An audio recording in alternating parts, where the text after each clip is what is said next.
Ang mga kampo ng dilim ay palaging nariyan lang sa tabi-tabi. Kung minsan, kahit gaano pa kaingat ang mga tao, meron at meron pa ring nabibiktima.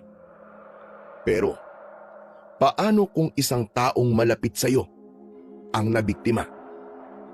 Hahayaan mo lang bang patuloy na mamayagpag ang kasamaan at hindi ka gagawa ng paraan para ito ay matuldukan? Pero, paano mo naman kaya lalabanan ang kampo ng kadilimang lubhang mga tuso at nasa baluarte ka pa nila? Hindi mo kabisado ang lugar at hindi mo rin kabisado ang kalaban. Paano ka na? Ganito ang sitwasyong minsan kong nakaharap, Sir Blair. Mistulang isang masamang bangungot at kumuntikan ko ng hindi matakasan. Kung paano kong naligtasan ang lahat, ay hayaan niyo kong isalaysay ang buong pangyayari. Ako nga pala si Puroy. At ito ang aking kwento.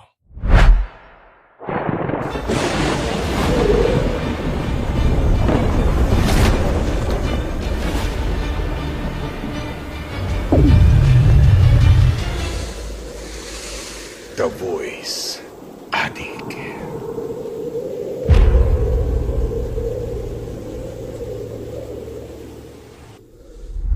Puroy! Claudia! Rod! Ala magsiparito nga kayo. Nakahuli ako ng ilang busang sa gubat kanina. Tara, at tulungan niyo akong partin. At mag-inuman tayo rito. Bandang hapon yun, nang mapadaan kami sa tapat ng bahay ng mag-asawang matanda. Kagagaling lang namin sa bukid ni Naron at Claudio. At pauwi na kami. Si paring Claudio ay kaedad ko lang. Kapareho kong 40 anyos. Matagal ko na siyang matalik na kaibigan. Si paring Ron naman ay dayo lang sa sitio Sulok. Wala pa siyang 1 taong nakikipanirahan sa sitio. Mas matanda ito ng 5 taon sa amin ni Claudio. Hay nako, Jose. Hayag ka na naman sa pagiging lasing ko ba? At talagang naghuli ka pa ng mga busag. Alam mo na magbawal maghuli ng mga hayop na yan. Saka hindi ka rin talaga nakikinig sa akin, ano? Punta ka pa rin ang punta sa gubat. Ngayong ilang mga kababaryo na natin ang nabalitaan na wala simula nang pumasok sa gubat na yon. Baka totoong umaatake na naman ang mga magigilalat. Ay nako, makinig ka naman sa akin, Jose. Aba hoy Rutyang! Hoy Karen! Magigilarat ka riyan. At sabihin mo, baka naligaw lang sila sa gubat. Isa pa, yung mga magigilalat na yan ay parte na lang ng alamat dito sa atin. Aba maniniwala ba tayo ron? Wala naman tayo sa sinaunang panahon. Saka nag-aaksaya ka lang ng pag-aalala mo para sa akin, Rutyang. Malabong maligaw ako sa gubat. Pagkat kabisado ko ang pasikot-sikot doon. Kahit lasing pa akong dumaan doon, hindi pa rin ako maliligaw. Makakauwi pa rin ako rito ng ligtas para mayakap at mahagkan ka lamang. Hoy, huwag ka gabag-yabag yan at makagayahin ka pa ng mga lalaking tinawag mo. Saka para sabihin ko sa iyo, ang mga magigilalat ay biyasang mga magagaswa ng tao. Hindi rin mga tao mga yon, kundi mga aswang. Mga aswang po ba mga mangingilalat, Aling Rutyang? Hindi po ba mga tulisang gubat lang? Ay nako, huwag ka nga maniwala dyan kay Rutyang Puroy. Makaluma ang utak ng isang yan. May mga nawawala lang dito sa atin. Ay mga mangingilalat na kagad ang bukang bibig. Hala, sige na. Pagpasensyaan mo na iyo.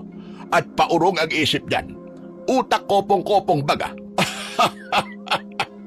Kopong-kopong karyang matandang lumak-lumang ang muka. Aba, huwag mo nga ako babaliitin. Sa ating dalawa, ay di habak na mas matalino naman ako sa iyo. Tandaan mo, hindi ako basta-basta na albularyo, tandaan mo yan. May iba rin akong abilidad na hindi mo nalalaman. Malakas ang kutob kong umaatake na naman ang mga mangingilalat dito sa ating sityo. At saan naman nagaling ako tumbunan na mer? Sa dibdib mong lupaypay na at wala nang gatas akong basop-sop. He, magtigil ka. Kung makapagsalita kay para namang tinatayuan ka pa ng kuklukoy. Ay nako, Puroy. Claudio, Rod, magsiuwi na lamang kayo at huwag ninyong sasabahan ang damuhong ita. Huwag kayong gumaya sa pagiging lasing mo niya. Tignan nyo naman ang tiyan niya na ipabuntis, nakambalan din adala. Gusto nyo maging ganyan? Hala sige, mag-inom kayo na mag-inom. Kita nyo nga, halos pa ika-ika na kung lumakad. Ay sus, at sagwan tignan, napakapagit. Huwag ka nga bakialam, Bertag. At hindi ka naman lalaki. Sa kapagod sila sa bukid at magandang pambawi na nalalakas, ang pag-inom kasama ko. Siya nga naman po, Aling Rutyang. Saka hindi naman po kami gaano maglalasing eh. Di po ba, Mang Jose? Tama ka, iyo. Pagkakasundo talaga tayo. Ilang bote lang naman ang tuba ang pagsasaluhan natin. Maubos lang natin ang pulutan ay pauuwiin ko na rin kayo kagad. Ilang bote? Ay nako, itatago ko na nga lang ang ilang bote. Isa ka talaga masamang impluensya sa mga kalalakihan dito, Jose. Saka, nakalimutan mo na ba? Isa ka rin sa dahilan ng pagkawala ng ilang kalalakihan dito. Pinauwi mong lasing na lasing at naligaw daw sa gubat at hanggang ngayon ay hindi pa natatagpuan o nakakauwi. Kaya iniiwasan ka na rin nila kainuman eh. Tapos eto, nagtawag ka na naman. Hala, sige na Puroy, Claudio, Ron. Magsiuwi na lamang kayo sa inyo kung ayaw ninyong matulad sa sinapit ng ilan nating mga kababaryo. Tandaan ninyo, ang mga magigilalat ay hindi mga tao, kundi mga aswang. Abay, huwag mo na nga kami pigilan, Parutiak. Kung ayaw mong pagbuhatan pa kita ng kamay. Papirang ito. Narito na rin lang sila. Ay mag-iinuman na kami. Gusto bang madagdagan ng peklat ng pagbubukabog kupas na lahat ng ganda? Magunos tili ka, Jose. Gagawin mo yon sa harap nilang tatlo. At bakit naman hindi ko gagawin, ha? Itigil mo kasi ang bunganga mo. Ang sakit mo sa tenga, sa totoo lang. Sa nakikita kong kaseryosohan ng mukha ni Mang Jose, ay dun na ako namagitan sa matandang mag-asawa. Sandali lang ho, Aling Rutyang. Hayaan niyo na po ninyo kami. Ako na hong bahalang magpaalala kapag napapasobra na ho kami. Wala rin po talaga kaming balak ni Claudio na magpasobra sa pag-inom eh. Hindi po maganda sa amin na sobrang pagod na maglalasing po ng todo. Siya nga naman po, Aling Rutyang. Kami na pong bahala kay Mang Jose. May mga isip naman po kami para huminto na kapag mapapasobra na ho kami. Hindi nyo ho na itatanong eh, mga magugulang po kami sa alak. Nako, mabuti naman ito. Batino kayo mag-isip mga iyo. Huwag na huwag kayo gumaya sa Jose na ito na sobrang lasing ko. Ang hirap pagsabihan. Napakakunat. Lumayas ka na nga rito at nasusuya lang ako sa pagbubukabon tantad ng kulubot sa amoy mong halo-halong amoy ng nabubulok na mga dahon. Ang pag-albularya mo na nga lang ang atupagin mo. Gamutin mo yung bunganga mong ipinaglihiyata sa Armalite. Ratatat ng ratatat. Pwesit ka. Akala mo naman kung sino mabango. Samantalang siya ay amoy imbornal na impyerno. Ay nako, sige na. So pinabisis albularyang kokak ka. Ipampaligo mo yung mga herbal na langis mong walang kwenta. Mas wala kang kwenta, Mr. Lasenggong lubak-lubak ang buka. Diyan ka na ka at baka mapaanak pa yung buntis mong tiyan nang wala sa oras at kasalanan ko pa. Mga iho, kayo na bahala ha. Ay nako, matutuyuan talaga ako ng dugo sa matandang iyan. At bumira na nga ng alis si Aling Rutyang. Nagdadabog itong pumasok sa loob ng kanilang munting bahay. Si Mang Jose naman ay tumatawa na lang na nakangiwi. Halatang nainis at nasaktan sa mga tinuran ng asawa. Napansin ko rin si Paring Ron ay napapangisi ng makahulugan Pero inisip ko na lang na tungkol sa mag-asawa lang ang nasa isip nito. Si paring Claudio naman ay napapailing na napatitig sa akin.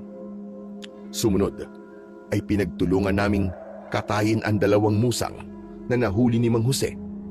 Habang nagkakatay kami, ay naging paksa ng usapan namin ang tungkol sa mga mangingilalat. Si Claudio ang nagtanong ng tungkol dito.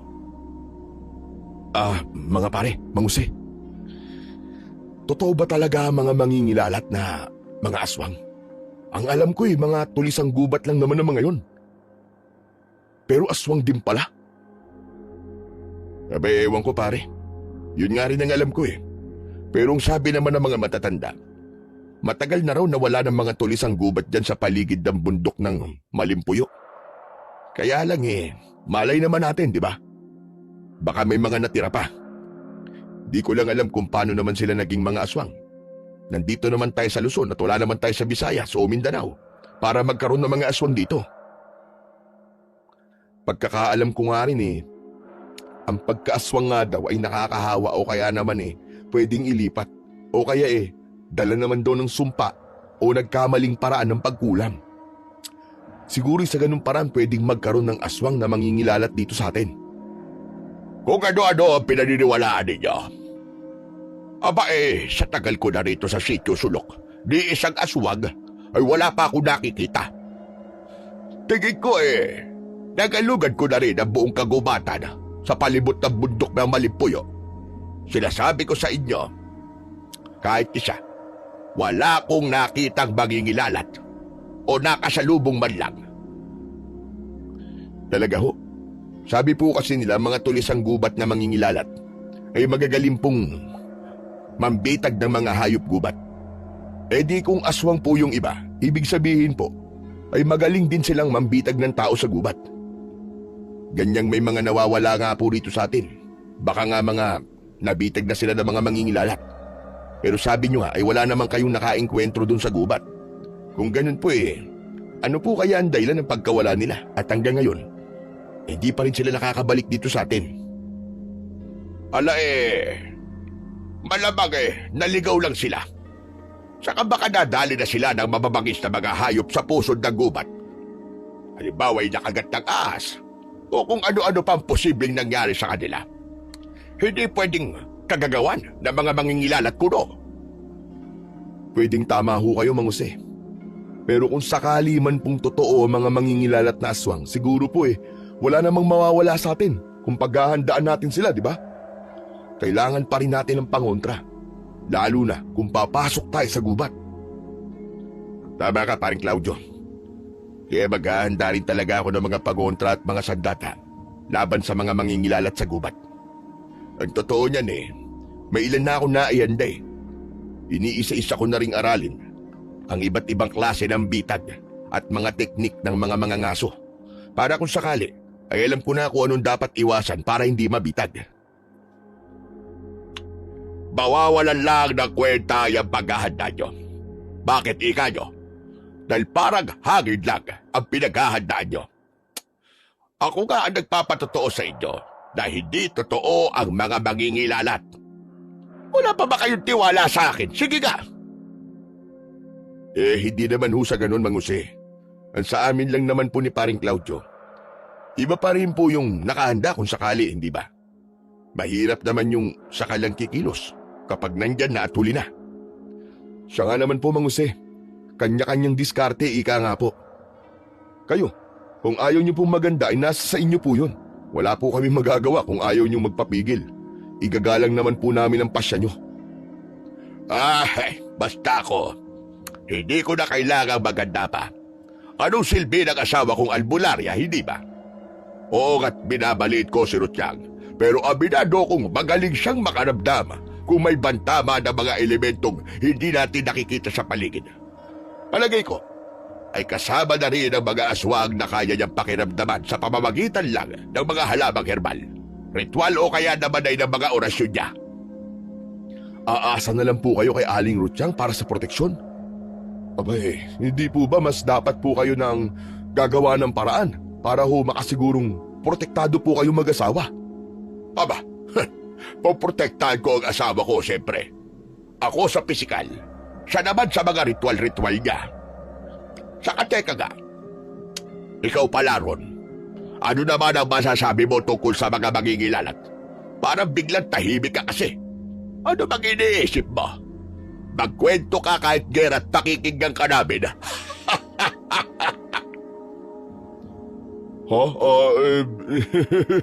Kung ako po ang tatanungin ninyo, hindi rin po ako naniniwalang may mga mangingilalat na aswang dito eh. Kung mangingilalat lang po, o yung tinatawag nga ninyong tulisang gubat, totoo pong meron nun. Pero aswang na mangingilalat? Nako, napaka-imposible nun. Oh, hayan, narinig niyo. At may kapareho naman pala ako ng paniniwala rito. Siya. Ipaliwanag mo nga iyo kung bakit imposibleng sinasabi mo. Para naman malinawan itong dalawang kasama mong nag-aalala para sa wala. Nasabi ko pong imposible dahil unang-una nga po, nandito ho tayo sa Luzon. Tapos, Batangas pa na isa sa mga probinsyang mas urbanisado kaysa rural. Oo nga, at may ilang lugar pa ring liblib tulad na lang dito sa atin.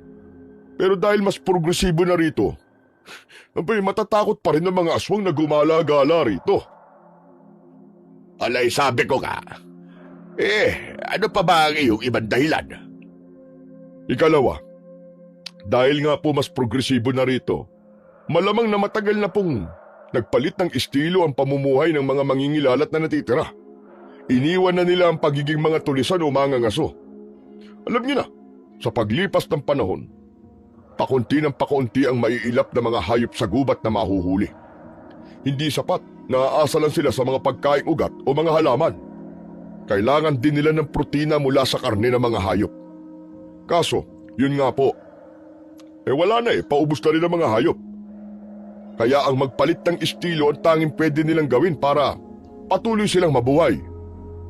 Hindi katalinuhan na manatili na lang sila sa kagubatan, di ho ba? Tumpak ang sinabi mo iyo.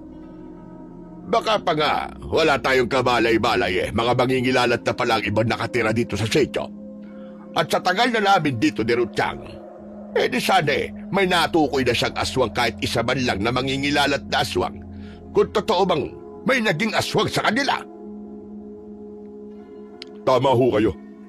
Kaya yung tungkol po sa mga nawawala rito sa sityo, hindi po tama na mga mangingilalat kagad ang isipin nating dapat sisihin. Hanggat wala tayong pruweba, ay hindi natin pwedeng ipagpalagay na mangingilalat nga ang sanhi. Kung sa bagay nga. At para mas makasiguro tayo, ano kaya dapat nating gawin para matukoy ang tunay na dahilan ng pagkawala ng mga tao rito? Kung matutukoy natin, tiyak na hindi na ako ang sisisihin. Sigurado po yun, Mang Jose. Sa palagay ko po para matukoy natin ang tunay na dahilan, ang dapat nating gawin ay magsagawa tayo ng sarili nating pag-iimbestiga. Sabi niyo nga po, di ba kabisado niyo naman ang gubat? Bakit di po natin pasukin? Maghanap po tayo ng mga ebidensya na hindi mangingilalat ang tunay na dahilan ng kanilang pagkawala. Ano? Papasukin natin ang gubat?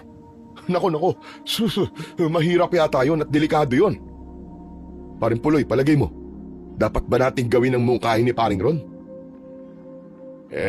Sa palagay ko, dapat nga, Paring Claudio. Hindi pwedeng mangangapalan tayo at makontento na lang sa palapalagay lang. Kung wala tayong gagawin para matukoy ang tunay na dahilan ng mga pagkawala, hindi natin matutumbok ang tamang solusyon at hindi rin matutuldukan ang lalo pang pagdami ng mga mawawala sa hinaharap, hindi ba? Tama yan. Saka alam niyo ba, pagkakaalam ko, ay may tagong sityo raw sa loob ng gubat. Gusto ko rin matuklasan kung totoo yun Ano? Tagong sityo sa loob ng gubat? Aba, ngayon ko lang yata narinig yan Mang Jose, alam niyo rin ba yun? Nako, ngayon ko lang din narinig yan. Teka ka. Saan mo ba nasagap ang bagay na iyan, Ron? Dati po, dun sa mga matatanda sa amin sa Quezon. Isa nga rin po sa dahilan kung bakit po ako dumayo rito eh. Kung di nyo alam, ay mahilig po akong tumuklas na mga lugar o mga bagay na may pagka-misteryoso. Kaya nang marinig ko po yun, ay walang patumpik-tumpik na agad akong pumunta rito. Ibig mo ba sabihin mas alam pa ng mga taga Quezon na may tagong sityo sa paligid ng bundok ng Balimpuyo kaysa sabi ng mga taga rito mismo? Ganun ba? Ala nakakapagduda naman yata yan. Ganito po kasi yan, Mang Jose. May taga sa amin po na minsan ang napadpad dito. At yun nga daw ang natuklasan niya. Sinabi naman daw po niya sa ibang taga rito pero wala po naniwala sa kanya. Hanggang sa umuwi na po siya sa amin dahil po may pamilya siyang naiwan doon. Pansamantala lang po siyang humanap ng trabaho dito sa Batangas. Balak din daw po niyang bumalik ulit dito para higit pang tuklasin kung ano talaga ang meron sa tagong sityo. Hindi nga lang po sigurado kung kailan. Ala ganun ba? Kung ganun, ay kailangan din talaga nating matuklasan ang tagong sityo na sinasabi mo. Itong sityo sulok ay medyo liblib na ba? Pero mas may liblib pa pala. Hayaan nyo at minsan ay sama-sama nating papasukin ang kagubatan. Paghahandaan talaga natin yon. Nang puntong yun, ay pasimple kaming nagkakatinginan ni paring Claudio. Halatang may gusto siyang sabihin sa akin. Nakaparis ko rin namang may gustong sabihin sa kanya. Kapag ganun na ang tinginan naming dalawa, ay saka na lang kami mag-uusap kapag kaming dalawa na lang. Mas maaga po natin papasukin ang gubat ay mas mabuti po. Kailangan maaga po tayo bago lumala ang sitwasyon. Bukas makalawa baka pwede na po tayong pumasok. Pagandaan na po natin kagad. Ha? Teka, bukas makalawa kagad? Bakit parang apurahan naman yata masyado, paring Ron? Isang araw lang ang paghahanda natin Alay, hindi sapat yun. Sabi ko nga, mas maaga nating mapapasok ang gubat, mas maaga nating malalaman ang dahilan ng pagkawala ng mga tao rito, at mas maaga nating matutuklasan ang tagong sityo. Mas mainam yun. Mas mauunahan din natin ang paglala ng sitwasyon. Bakit? Hindi ba kayo payag doon? Payag naman kami. Ikaw ba, paring Puroy? Ano masasabi mo? Hindi muna ako sumagot. Palihim ko munang pinag-aralan ang muka at kilos ni paring Ron. Ewan ko ba? Pero parang may mali akong napapansin sa kanya. Napapaisip ako dahil doon. Kung may ayaw sa inyo, pwede namang di sumami. Pwede rin namang kami na lang ni Mang Jose ang gagawa ng plano. Magtatawag na lang siguro kami ng ibang pwedeng sumama sa amin. Ala hindi problema yon, Ron. Marami pa rin naman siguro tayo matatawag sa kabila ng ako at sinisisi ng iba. Saka, makukuha pa naman siguro natin sila sa paliwanag kung bakit kailangan natin pasukin ang loob ng gubat. Tama po kayo, Mang Jose. Katunayan, ay nakahanda na po magiging paliwanag ko para merong mga sumama sa atin. Sandali, paring Ron. Kung papayag ba ako, tayong apat lang ba ay sapat na? O magtatawag pa rin tayo ng iba? Kung tayong apat pwede na rin. Sapat na rin yun. Makakabusog na. Ano? Anong ibig mong sabihin makakabusog na? Ang ibig ko sabihin kumbaga sa taong gutom, 4 na plato lang ay sapat ng makakabusog. Kung mas marami naman, mas ayos sana yon. Pero kung sakaling may mangyari, mangangahulugan namang mas marami ding mapapahamak. Kung 2 lang naman, hindi naman sapat para protekta ng isa't isa laban sa nakaambang panganib, hindi ba? Pero kung 4, sigurado sasapat na yon. Tama naman ako, hindi ba? Oo, tama ka naman, iyo. Nakukuha ko ang gusto mo sabihin. Iniisip mo lang ang pinakamagandang opsyon. O ano, Puroy? Naiintindihan mo na ba ang punto ni Ron? Sa sandaling yon, bago ako sumagot, ay tinitigan ko muna sa mata si paring Ron. Pero hindi niya sinalubong ang titig ko. Sa halip ay ang kinakatay naming musang ang binalingan. Halata rin sa mukha niya ang pagpipigil ng umisi. Alam kong ang ganong galaw ay may pakahulugan. Pakiwari ko ay may lihim siyang dapat ko na malaman. Naiintindihan ko na po, Mang Jose. Saka, papayag na rin po kung tayong 4 lang ang papasok sa gubat. Pero, sigurado na ba tayong bukas makalawa na kagad ang punta natin? Ala ayos na yung ganun kagad. Isipin mo na lang na inisyal pa lang natin pagpasok. O ayan, nadali nyo, Mang Jose. Kumbaga unang silip pa lang natin. Saka na natin pag-iisipan pa ang mas pinaghahandaan na tuluyan nating pagpasok sa Tagum Sitio. Hindi natin bibiglain, syempre. Baka pa nga, mas tayo ang mabigla kung ganun ang gagawin natin, hindi ba? Nakukuha ko na, paring Ron. E di paano? Maghahanda na kagad tayo bukas. Paring Puroy, pupunta ako bukas sa bahay mo, ha? Nako, saktong paghahanda lang muna kailangan natin, mga iyo. Ala saka na natin lubusin kapag sigurado na tayo kung ano ang matutuklasan natin. Sa susunod, ay mas matutumbok na natin kapag alam na natin ang mga dapat paghandaan. O siya, mamaya na ulit natin pag-usapan yan. Lutuin na muna natin itong musang at nang masimulan na natin ang inuman. Kanina pa talaga nauuwa lalamunan ko sa patak ng tuba. Teka, makuha nga muna. At baka mamaya'y mahanap ni Rutyang sa pinagtataguan ko ay maitago niya ang ilan. Mas matinik pa naman yun sa akin kung magtago ng mga gamit. O ayan, dali nyo na sa kusina mga karne. Sandali lang ako. Matapos naming maluto ang musang, ay nag-inom na nga kami. Ngunit ang balak naming muling pag-usapan, ang paghahanda ay hindi na natuloy. Kung saan-saan na napunta ang paksa namin, hanggang sa inabot na kami ng takip silim. Dito na nagsimulang magpaalam si paring Ron na akala naman namin ni paring Claudio ay siyang huling makakasama ni Mang Jose sa inuman. Mas mauuna pa pala ito sa amin na bumitaw. Nako, paano ba yan? Papadilim na pala. Kailangan ko nang umuwi. Malalagot ako nito sa misis ko eh. O siya, magpapaalam na ako sa inyo. Aba, bakit kaaga mo naman yatang umalis, paring Ron? Di pa nga natin nakakalahati ang pulutan at ang tuba. Aayaw ka na. Mas mauuna ka pa pala sa amin ni paring Puroy. Sa pagkakaalam ko, hindi naman ganun ka-stricto ang asawa mo, ha? Teka nga, baka may iba pang dahilan. Hindi ka pa namin nakikitang nagbababad sa inuman, pare. Yung bang tipong inaabot ng umaga? Naku hindi nyo ganun kilala ang asawa ko. Ibang patakaran nun pagdating sa pag-iinom-inom ko. Ayaw na ayaw nun na inaabot ako ng gabi sa pag-uwi tapos lasing na lasing pa. Yun ang dahilan kung bakit iwas ako magpagabi kapag nakainom.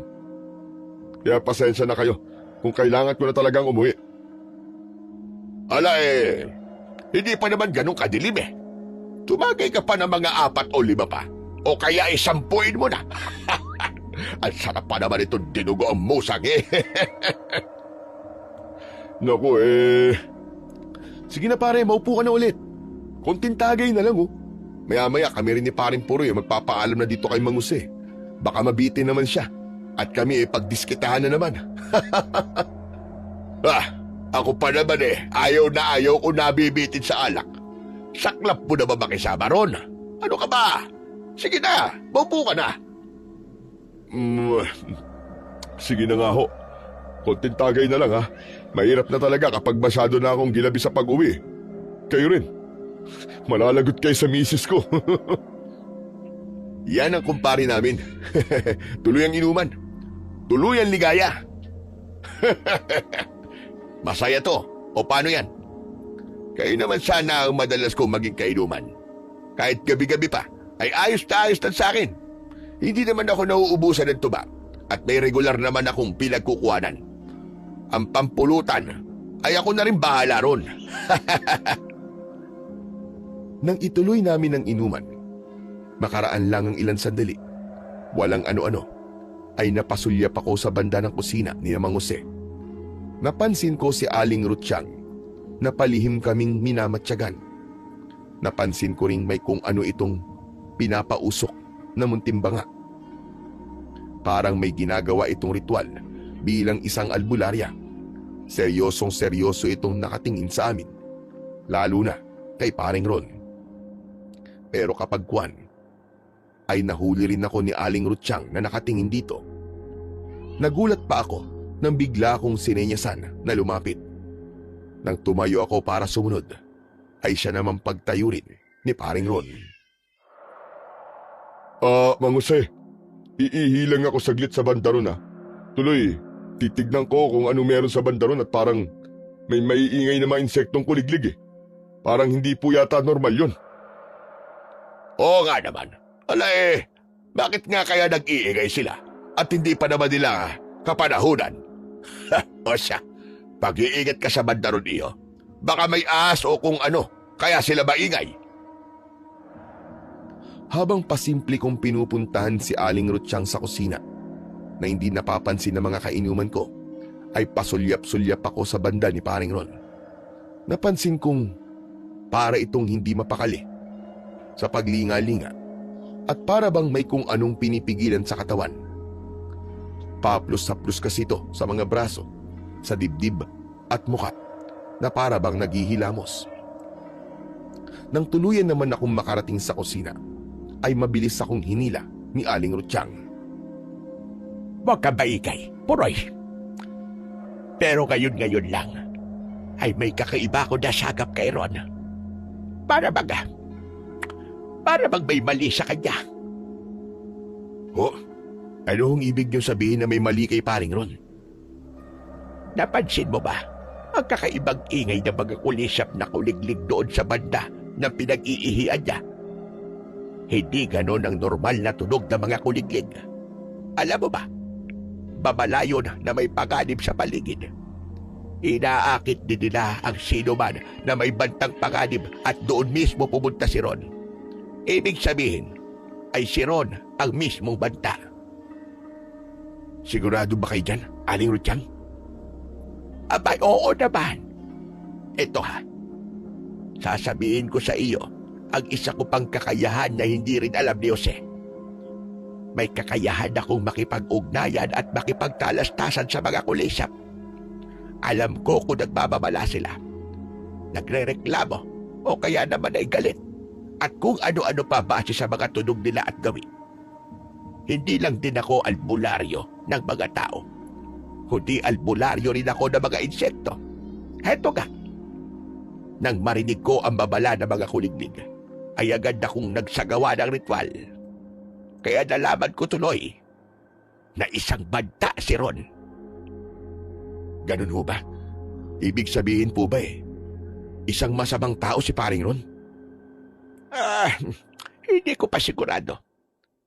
Pero wag mong kalimutang dayo lang siya rito sa atin. Hayaan mo at sisikapin kong alamin ang lahat tungkol sa kanya. Makikipag-ugnayan ako sa mga kulisap sa paligid. Basta, mag-iingat kayo sa kanya. Pagbalik ko babaya, ay pasimple mong sabihan si Jose at Claudio. Huwag ka lang magpapahalata kay Ron at delikado. Sige ho, pupuntahan ko na po sila ngayon.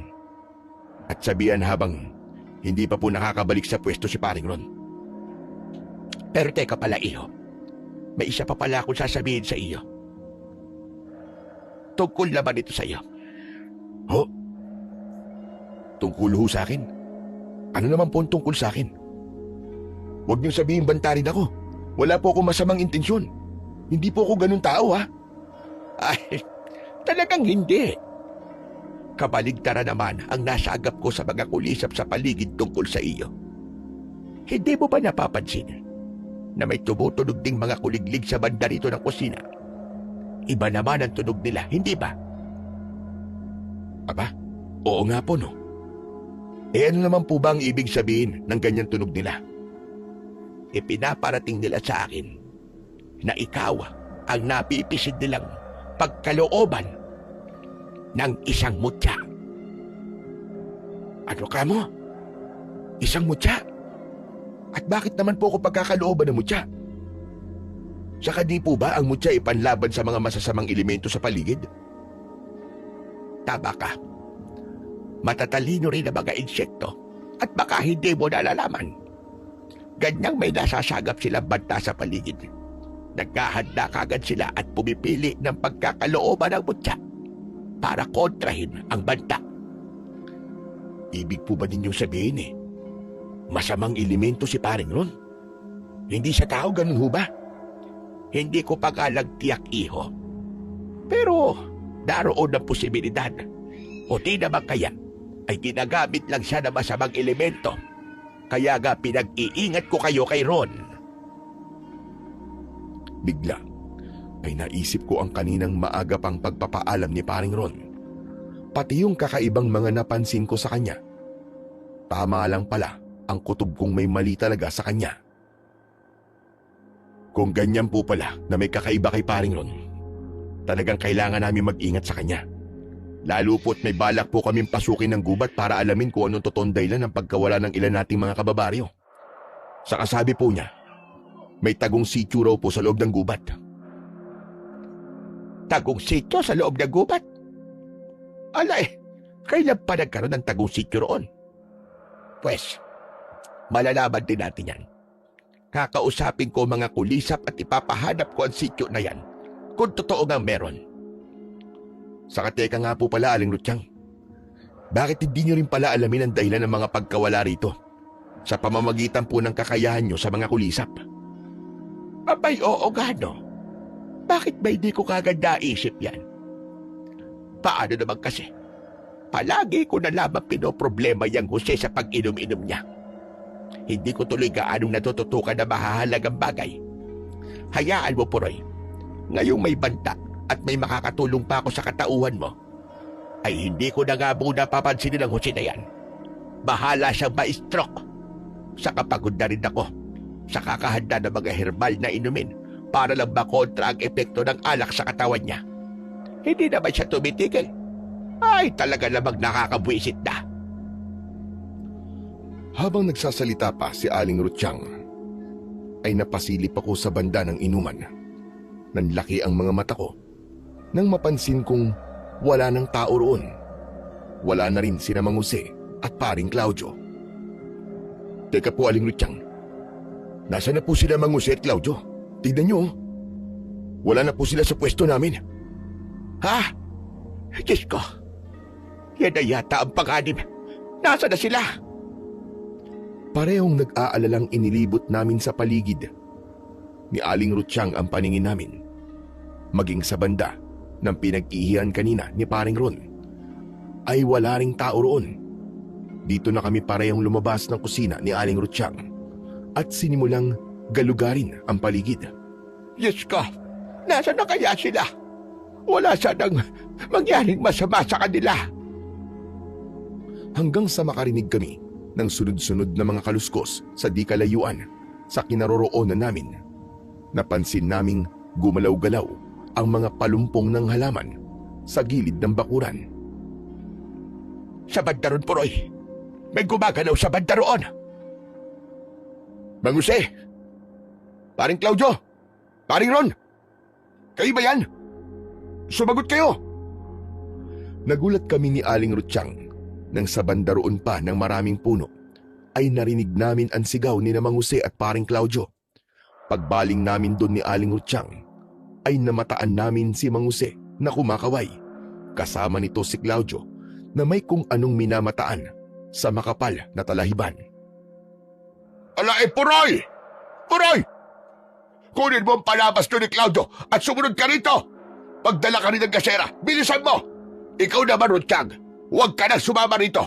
Maiwan ka na lang dyan! At delikado! Mabilis ko namang sinunod ang utos ni Mang Jose. Si Aling Rutyang naman ay kagad kinuha ang gasera sa may kusina at iniabot sa akin matapos kong makuha ang mga panabas namin ni Paring Claudio. Maliban sa gasera, ay may kung anong bagay pang iniabot sa akin ang matandang babae. Ano ho ito, Aling Ruth? Para saan po ito? Basta, isuot mo ang kwintas na yan, iho. Ang palawit niyan ay sungay ng damaw o higanting salagubang. Magsasagawa kagad ako ngayon ng ritual para riyan. Kapag nakita yan ng mga insekto, ay poprotektahan ka nila at aakayin kung ano ang dapat mong gawin. Meron din yan si Jose. Pero napakatigas ng ulo. Ayaw isuot. Kung isinusuot naman niya, ay hindi naman niya sinusunod ang gabay sa kanya ng mga insekto. Ayaw tumalab sa mga pasaway na tulad niya. Kaya sige na, isuot mo na at puntahan mo na sila bago pa man may mangyaring masama. Isinuot ko na nga ang kwintas at sumunod na sa kinaroroonan ni na Mang Jose at Claudio. Agad kong iniabot sa kumpare ko ang tabas niya. Ang gasera naman ay iniabot ko kay Mang Jose. Ito ang nagpauna sa amin. Ano ba nangyari, Mang Jose? Ano ang hinahanap nyo? Ala may nakita kaming kakaibang nilalang kanina ni Claudio. Parang tao na puro balahibo katawan. Kulay itim ang balahibo niya. Para siyang halong tao at malaking oso. Kulay pula ang kanyang mga mata. Nakasilip kanina sa banda rito. Nang mapansin namin ni Claudio, ay mabilis naman tumakas sa banda roon sumuot. Grabe, paring Puroy. Nakakatakot talaga ang itsura niya. Kung hindi halimaw ang nilalang na yun, ay baka aswang. Baka yun na ang aswang na mangingilalat. Anak ng teteg, hindi aswang yun, Claudio. Mas para siyang malaking aso lang talaga na nakatayo na parang tao. Si Ron pala. Kailangan nating hanapin. Baka nakuha na siya ng halimaw na yon. Pero teka, medyo lasing na pala tayo at nakainom na. Hindi kaya na mamalikmatalan tayo, Claudio. Baka mismong si Ron lang yon at napagkamala nating halimaw. Sasagot pa sana si paring Claudio, pero bigla itong natigilan. Inalog-alog pa nito ang ulo habang malalim na napapaisip. Ha? Baka nga ho, dala lang po ng kalasingan natin. Pero bakit naman po kaya dun sa bandarong tumakbo si paring Ron? Bakit sa Talayban pa?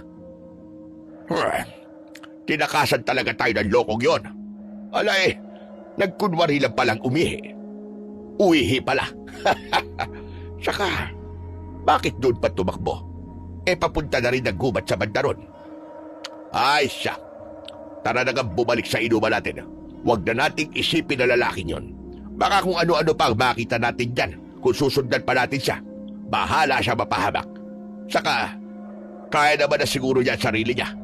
At matanda na siya. Tara na, uwinom na tayo. Una, ay napatingin muna sa akin si paring Claudio at umiiling na muling nilingon ang bandang itinuro nila kanina na direksyong pinasukan daw ni paring Ron. At nang nagpatiuna ng lumakad pabalik si Mang Jose, ay napilitan na lang kaming napasunod.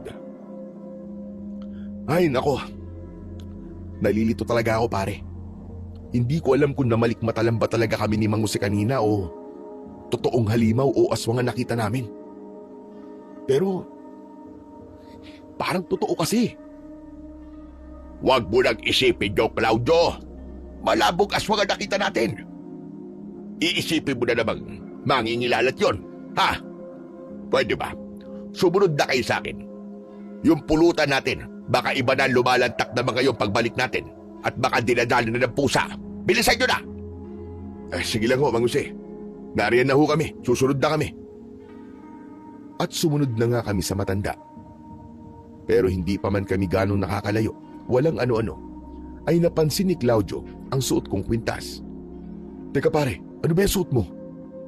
Kailan ka pa nagkaroon ng ganyang kwintas? Saka bakit parang... Uy, tignan mo oh. Umiilaw ang palawit ah. Pagtingin ko sa palawit ng kwintas ay umiilaw nga. At nang kapain ko ito, ay naramdaman kong medyo umiinit ito. Ano kayang ibig sabihin nito?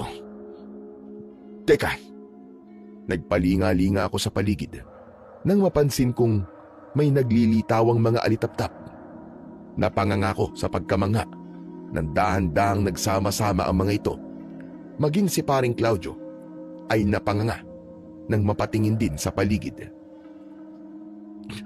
Ano to? Naglalabasan ng mga alitaptap. Hala ka pare, mukhang hindi maganda ang ibig sabihin nito ah. Hindi pa naman panahon para maglabasan ng mga alitaptap ah. Naku, bilisan na natin bumalik. Baka may engkanto sa paligid o kaya baka may kapre. Hindi pare, ibang kutob ko rito. Ang mabuti pa ikaw na muna ang sumunod kay Mang Jose. May titignan lang akong mangyayari. Naalala ko kasi yung sinabi kanina sa akin ni Aling Rutiyang. Siya mismo nagbigay sa akin ng suot kong kwintas. Ha? Bakit pare? Ano ba sinabi sa inyo ni Aling Rutiyang? Sa akin di ka ba natatakot? Ibang ibig sabihin ng mga alitap-tap na yan pare. Sige na pare, sumunod ka na lang kay Mang Jose. Ako nang bahala rito. Babalikan ko rin kayo agad pagkatapos ko rito. Sige na, lumakad ka na. Huwag mo na akong alalahanin. May dala naman akong panabas eh. Hindi na nakatanggi pa si paring Claudio nang muli kaming tawagin ni Mang Jose nang mapansin itong hindi pa kami gaanong nakakalapit dito. Oo, nariyan na po kami Mang Jose. O paano? Bahala ka na dyan pare ha. Basta binilaan kita. Mag-iingat ka na lang ha. Sumigaw ka na lang kapag kailangan mo ng rest back at pupuntahan ka kagad namin ni Mang Jose. Matapos akong tuluyang iwanan ni paring Claudio, ay muli kong binalingan ang mga alitap-tap. Napakarami na mga ito.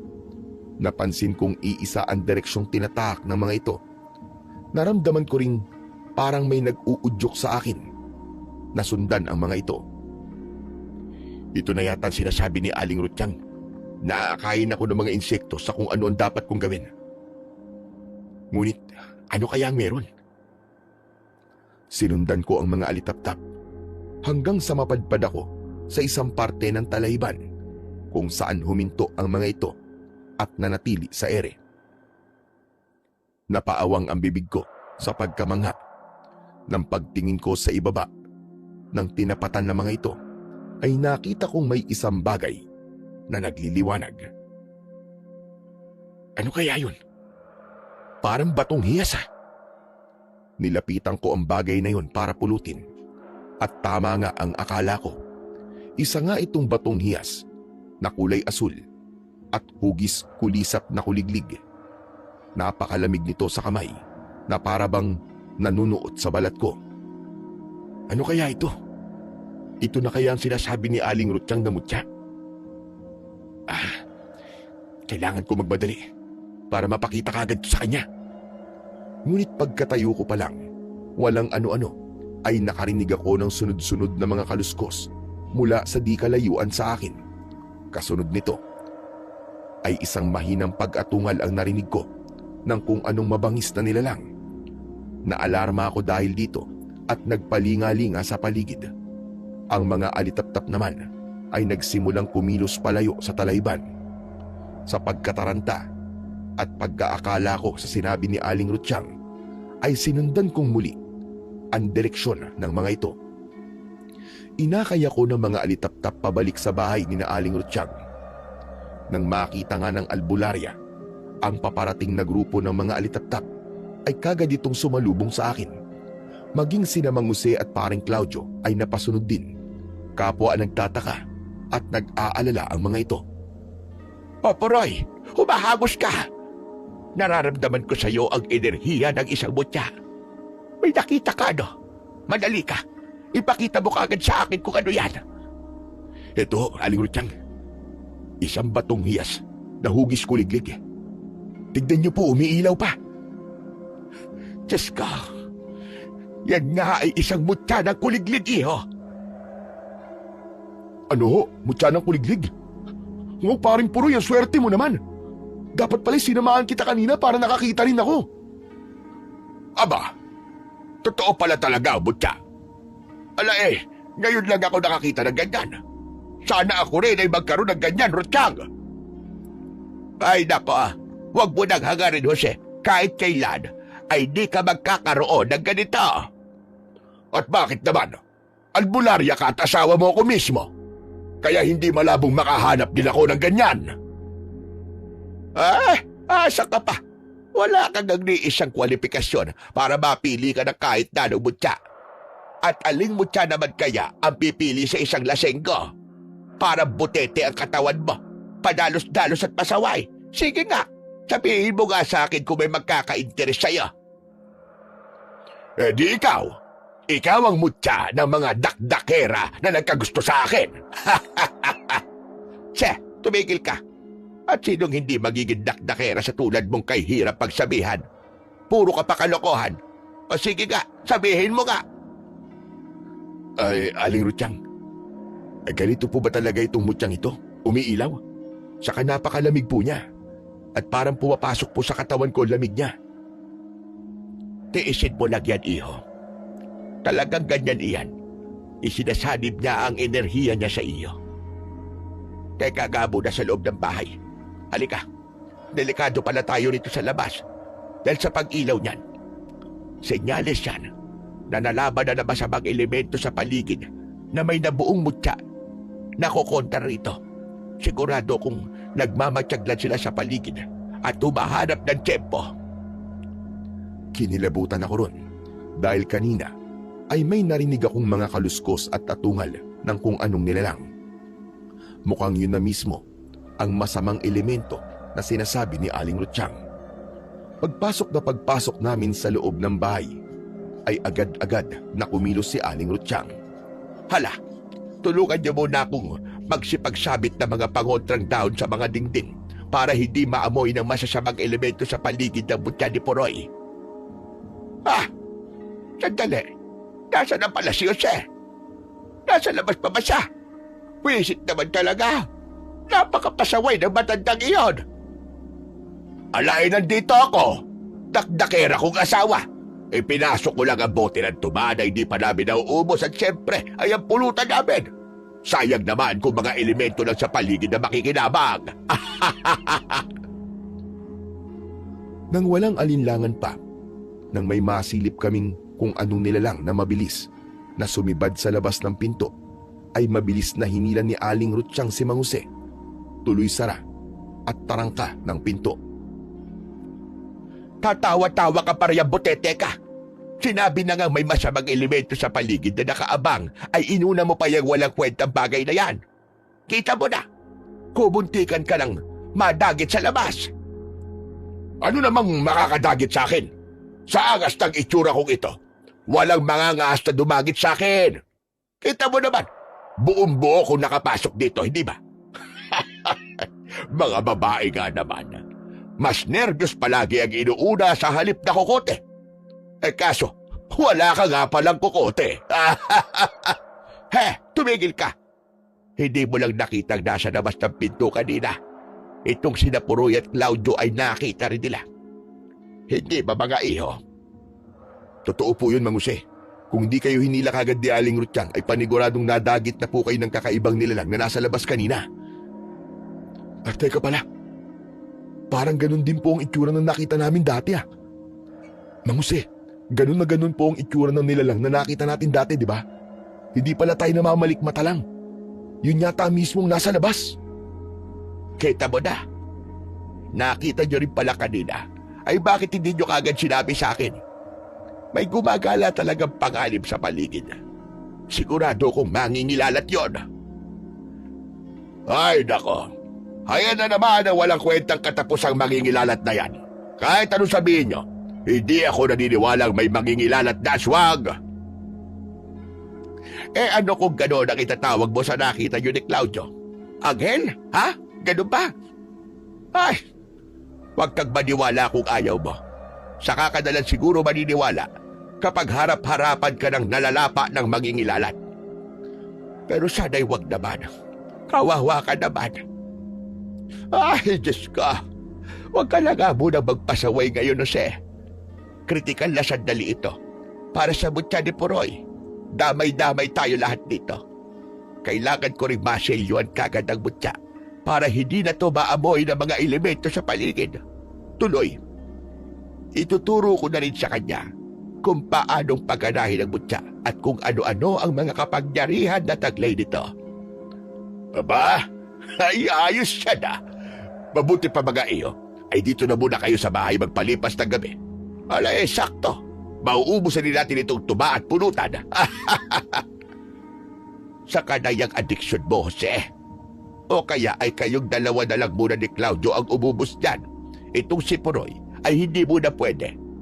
Saka binabalaan ko kayo, ha? Wag muna kayong lalabas ng bahay. Kung iihi kayo, ay sa banyo na kayo umihi at wag na sa labas. Delikado, Claudio. Paalalahanan mo yung matandang yan. Kung kinakailangan epektusan mo ang ulo, epektusan mo.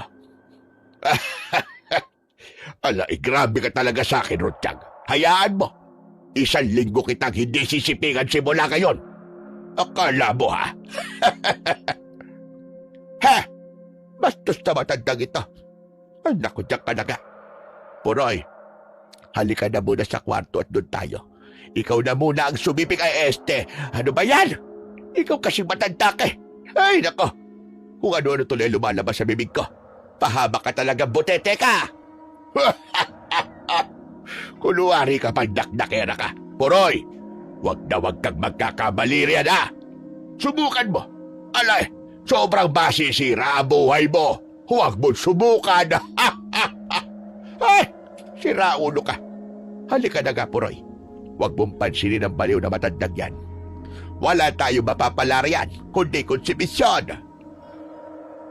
Nang gabing yon, ay nagsagawa si Aling Ruth ng ritual para selyuhan ang mutya ng kuliglig. Itinuro rin niya sa akin ang lahat ng kailangan, mula sa kung paano pagaganahin ng mutya at kung ano-ano ang mga kapangyarihang taglay nito.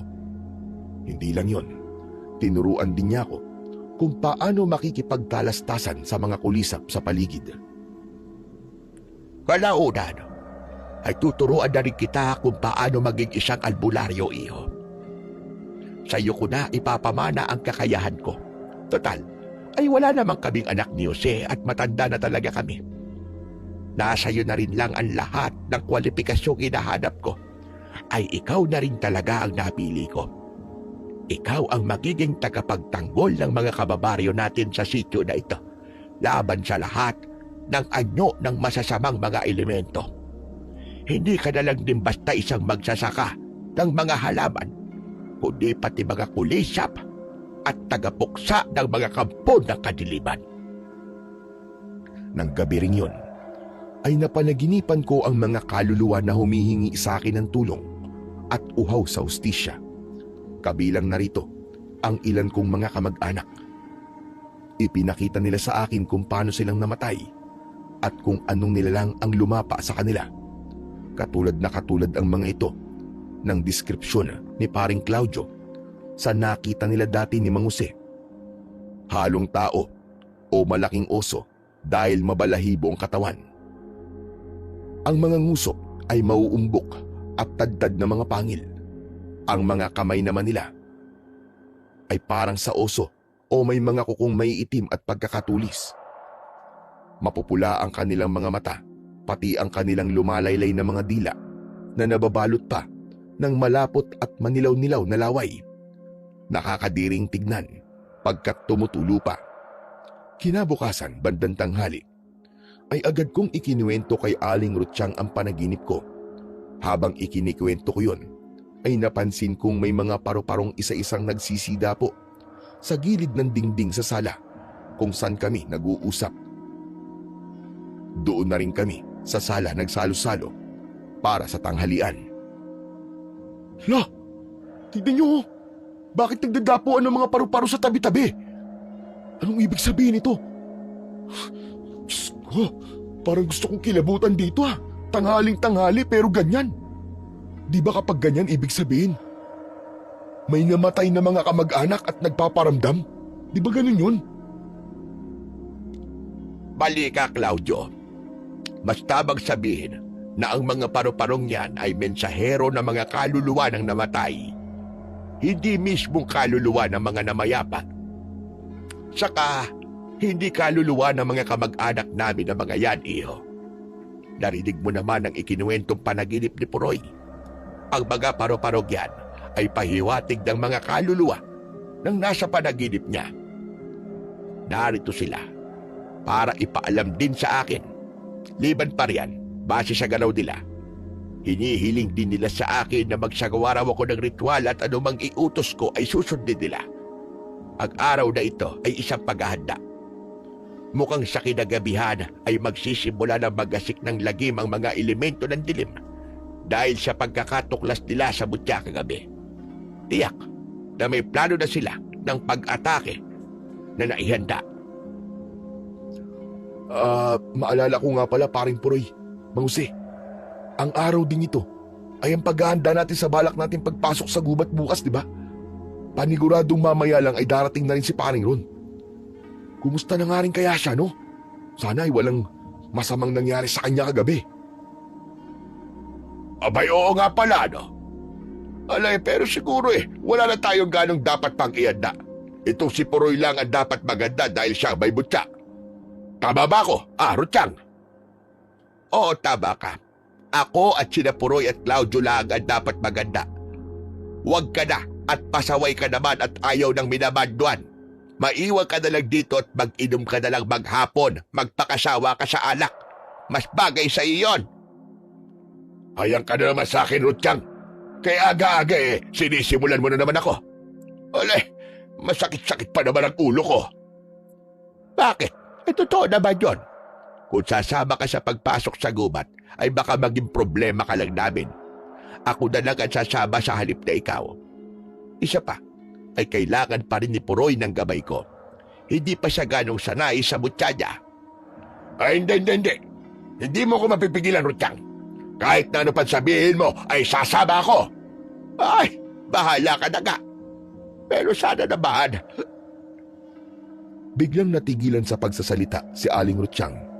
Nang walang ano-ano, ay nakarinig kami ng komosyon sa labas. Kaya naman, ay dali-dali itong sumilip sa bintana. May mga tao sa labas. Sandali. At lalabasin ko lamang sila. Ano kaya ang pakay nila?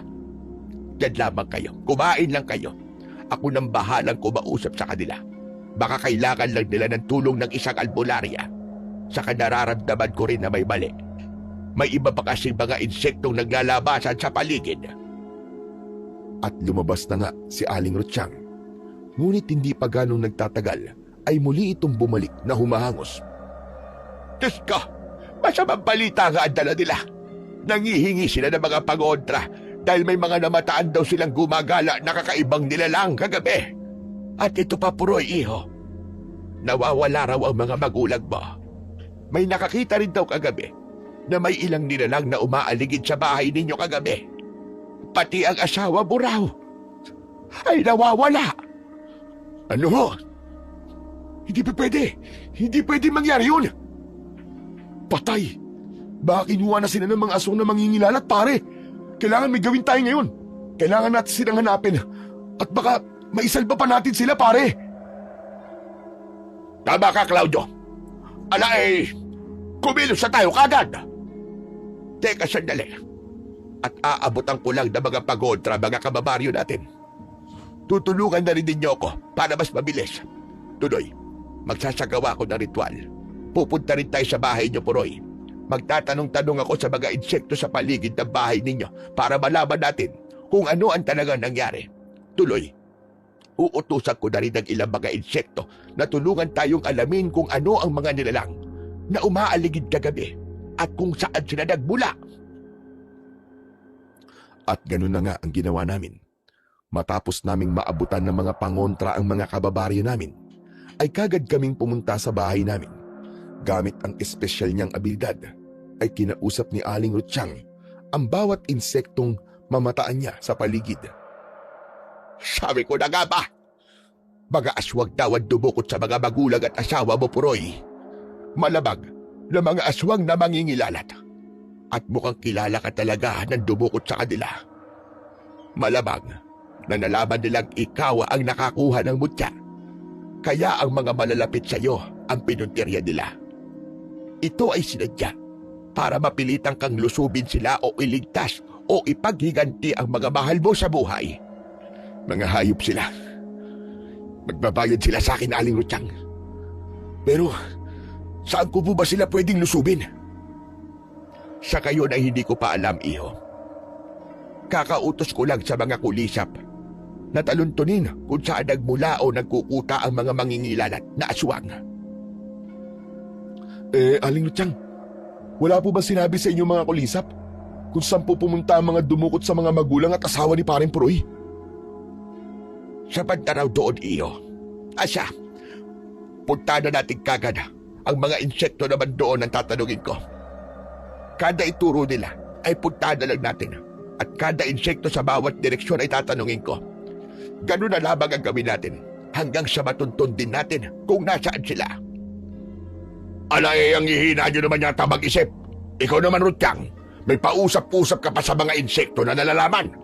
Samantalang common sense na lang ang kailangan dyan. Manong sa gubat na tayo dumiretso? Saan pa ba posibleng magkuta ang mga aswang, di ba? Ay, nako. Hindi talaga kayo nag-iisip ng tama. Tama kayo, Mang Jose. Maalala ko nga pala. Di ba ang sabi ni Paring Ron ay may tagong sidyo sa gubat? Hindi kaya doon mismo naniniraan ng mga aswang na mangingilalat? Naku, mukhang tama ka, pare. Pero nasa na nga pala si Paring Ron?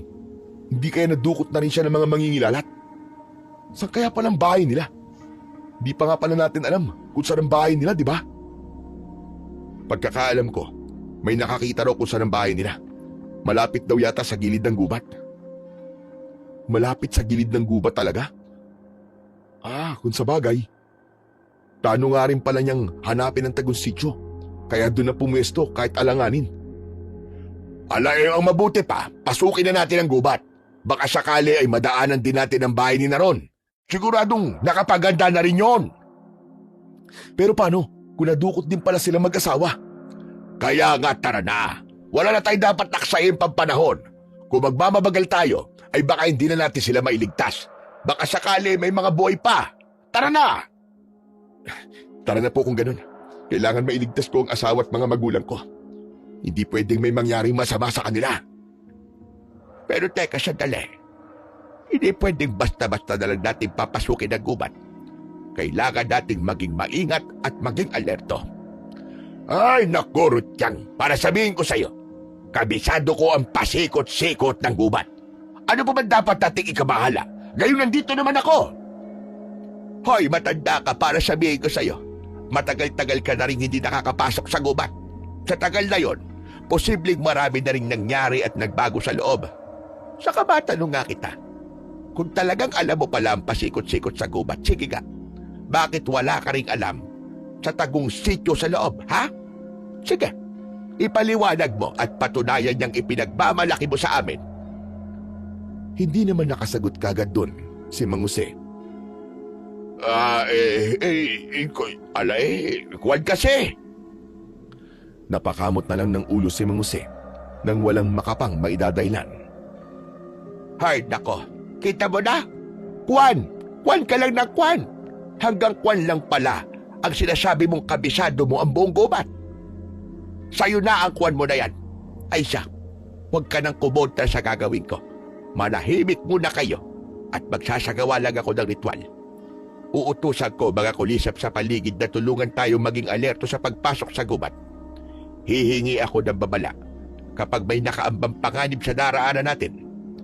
Yang mga pantabas nyo, Puroy, Claudio, umanda kayo. Ang mga yan ang dagdag proteksyon natin. May dali rin akong pakontra dito sa bulsa ko. At ikaw naman matanda ka. Nako, huwag kang pasaway. Yang utak mo gamitin mo at huwag yang tiyan mong pagkalaki-laking ewan. Ito hong mutya ko, Aling Ruth. Hindi na po natin kailangan? Aba, kailangan siyempre, iyo. Yan ang pinakaalas natin. Lalo na kapag inabot tayo ng gabi sa gubat. Hindi basta-basta ang mutya ng kuliglig na yan. Kaya pakiramdaman mo yang maigi. Uudyukan ka rin yan ng kung ano ang dapat mong gawin. At bababalaan ka rin kung may panganib sa paligid. Yan at ang kwintas na ibinigay ko sa iyo ay magkatuwang din. Maraming posibilidad na pwede mong gawin sa mga yan. Tandaan mo, magiging malapit na rin sa iyo ang mga kulisap o kahit na anong insekto sa paligid. At nagsagawa na nga ng ritual si Aling Rutyang. Inutusan din niya akong ilabas ang mutya kong bato at hinipo ito, pati na ang palawit ng suot kong kwintas. Habang nagpapatuloy ang ritual, ay napansin kong naglalabasan ng ilang mga insekto sa paligid. Nagulat pa ako nang mapansin kong parang umiilaw ang mga ito sa paningin ko Pagkatapos, kahit nakatago ang mga ito, ay nakikita ko pa rin o alam ko kung nasaan sila banda. Hayan iho, pinagana ko na ang butya para sa iyo. Simula ngayon, ay hindi na lang ako ang may kakayahang makipagtalastasan sa mga insekto, kundi pati na rin ikaw. Dalawa na tayo. Kaya alerto ka rin sa mga insekto sa paligid mo. Huwag mong babaliwalain ang mga babala, senyas, huni, galaw nila, o kung ano-ano pa. Naiintindihan mo ba? Oo. Parang nakikita ko po mga kulisap sa paligid kahit nagtatago sila. Tapos ay para silang bagyang umiilaw. Normal lang po ba yun? Oo, iho. Napagana ko na kasi ang mutya mo. Kaya hindi na tulad ng dati ang paningin mo. Sensitibo na rin ang mga mata mo sa mga kulisap na kaparis ko. Ang mga nakikita natin ay hindi basta-basta nakikita ng karaniwang mga tao. Tulad na lang nila Jose at Claudio. Wow! Nakakaingit naman ang kakayahan nyo, Aling Rutyang, paring Puroy. Sana ako rin. Ang dami mong alam, Rutyang. Ako ba? Hindi mo rin ba riritwalan? At ano naman ang ireretwal ko sa iyo, Aber? Ay siya. Siya rin lang na gusto mo pala eh. Eh di sige. Riritwalan na rin kita. Kesa naman, ipahamak mo lang kami nang hindi namin namamalayan dahil sa kakulitan mo, nabuho ka. Ipahamak ka riyan. Baka ipalunok ko sa iyo yung mga sinasabi mo, Rutyang. Kotang-kota na ako sa pangmamaliit mo sa akin, ha? Wala kapag ako may nagawang malaking ambag dito, ay baka mapahiya ka sa akin. Hindi ko mo ganito ko sige na nga. Ritualan mo na ako kung riritwalan mo ko. Ang totoo naman yan mahal kita, Rutyang. Mahal na mahal kita. Kaya sana, ay ipakita mo rin sa akin sa gagawin mong ritual na sobrang love na love mo rin ako. Kinikilig naman ako. According nitong matandang ito. O siya, riritwalan na nga lang kita at baka babaya magdrama ka pa dyan. Hindi mo bagay, hayop ka! At sumeryoso nang pumikit si Aling Rutyang para magsagawa ng ritual. Ngunit, ang pagpikit namang yon ay sinamantala ni Mang Jose habang lihim kaming nakangiti ni paring Claudio dahil sa eksena ng dalawa ay nagulat pa kami nang senyasang kami ni Mang Jose na huwag maingay. Makaraan ay pinilapit niya ako. May dinukot itong kung ano mula sa bulsa nito at mabilis na ipinasok naman sa bulsa ko. Sumunod ay may inusal ito na walang tunog. Binasa ko na lang ang galaw ng bibig nito. Ayon dito, ay maya-maya na lang daw kami mag-uusap tungkol doon. Nag-approve sign pa ito na tinugon ko naman ng ganun din senyas. Maging si paring Claudio ay naki-approve sign na rin. Hayan, tapos na ang ritual. Siguro naman ay magtitino ka na, ha, Jose? O di paano? Tananan lumakan papasok sa gubat. Puroy, kumuha ka na rin ng flashlight dyan sa bahay o kaya kahit na anong magagamit nating pag-ilaw kapag inabot tayo ng dilim. Saka ipapaalala ko lang ulit sa inyo, ha? Alerto kayo palagi sa paligid. Huwag tayong padalos-dalos. Huwag din tayo maghihiwa-hiwalay kahit na ano pa ang mangyari. Salamat sa ritual mo, mahal ko. Ay, teka pala. Itong si Claudio rin pala ay ritualan mo. Baka mainggit na naman siya sabi ni Puroy. Aba, dapat pantay ang trato mo sa aming tatlo, Rutyang. Ay, oo nga pala. Kaso, ay wala naman akong nakikitang problema kay Claudio. Ayon sa mga kulisap sa paligid, mabait naman daw talaga siyang tao. Wow! Talaga po? Yung po ang tingin sa akin ng mga kulisap? Aba, nakakataba naman po ng puso. Abay, oo naman, iho. Hindi sinungaling ang mga kulisap ko. Naku masaya na po ako ron, Aling Rutyang. Saka, huwag niyo akong alalahanin. Kung hindi na ako kailangang ritualan pa, okay lang. Hindi naman po ako inggitero Wala po ako nun sa katawan ko. Masaya na nga po ako na may mutya itong si paring Puroy Tapos kayo ay albularya at itong si Mang Jose naman po ay naritwalan nyo naman po para magtino. Suportado ko po kayo. Sapat na pong ambag ko na lang ang... Sorry po. Ulitin ko, sapat. Sapat na po sa akin ang ambag ko na lang. Ay, wala po akong problemang maidudulot sa inyo. Isa ka talagang ulirang tao, Claudio. Sa mga katagian mong yan, hindi maglalaon, ay may mutsaring pipili sa'yo. Panigurado yan. Ikaw naman, Puroy, swerte mo. At may kaibigan ka tulad ni Claudio. Mahirap magkaroon ng kaibigang tatraydorin ka sa halip na susuportahan ka na totoo. Kaya ingatan nyo ang inyong pagkakaibigang nabuo. Subuko na ito si paring Claudio, Aling Ruth. Katunayan ay may sumpaan kami sa isa't isa bilang matalik na magkaibigan. Kahit na anong mangyari, walang iwanan sa aming dalawa.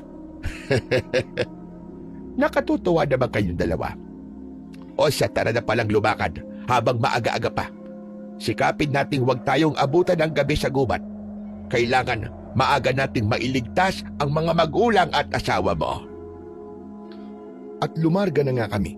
Habang papalapit kami sa gubat, ay pasimpleng binulungan ni Mang Jose si Claudio. Tumangutango naman ang kumpare ko at sinunod kagad ang sinabi ng matanda. Nilapitan nito si Aling Rutsyang at inabalang kausapin. Sumunod ay ako naman ang nilapitan ni Mang Jose. Pabulong ako nitong kinausap. Alae, Puroy, yang ibinigay ko sa iyo ay wag na wag mong ilalabas hanggat hindi mo ito nararamdamang kumikimot-kimot sa bulsa mo. Wag na wag mo rin mo nang titignan. Yan ay pang-triple ng mga kapangyarihang taglay ng mutya mo. Sa ngayon, ay wag mo na muna akong tatanungin tungkol dyan. Basta't sundin mo lang ito mga biling ko. Kapag hindi mo sinunod, ay mawawala niya ng bisa. Maigpit ko sikreto yan kay Rutsyang. Hayaan mo tayong dalawa lang muna ang nakakaalam. Nagkakaintindihan ba tayo? Nagtataka at nahihiwagaan man, ay tumangutango na lang ako kay Mang Jose. Nakikita ko namang seryoso at sinsero ito sa mga sinasabi. Oo, Mang Jose. Maasahan niyo ako. Saka ito pa. Nagpapanggap lang ako na parang ewan sa harap ni Rutsyang at pati na rin sa inyong dalawa ni Claudio. Kung bakit ay saka ko na ipapaliwanag ang lahat. Ayos ba? Ayos o. Maiintindihan ko naman po siguro kayo sa uli.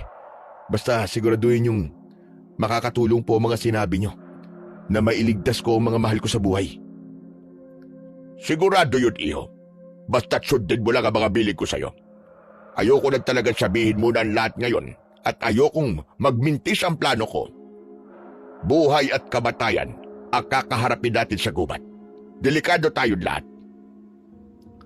Sa sinabi niyo ni Mang Jose ay kinabahan ako. Pero sa tuwing naiisip ko sina inay at itay at ang asawa ko ay nanunumbalik ang lakas ko. Isa pa ay may nag-uudyok sa akin na gawin ng lahat para maisalba sila. Naisip ko baka ang mutya ang nag-uudyok sa akin kaya naman ay lihim akong napangisi. At sa wakas ay nakapasok na nga kami sa gubat pero walang ano-ano. Ay biglang napahinto si Aling Rutsyang at nakiramdam sa paligid. Minuestrahan pa niya kami na tumigil din at tumahimik. Nang sandali ring yun ay nagulat ako nang may nasasagap din akong mga babala mula sa mga insekto sa paligid. Parang naiintindihan ko ang ibig sabihin ng bawat tunog ng mga ito.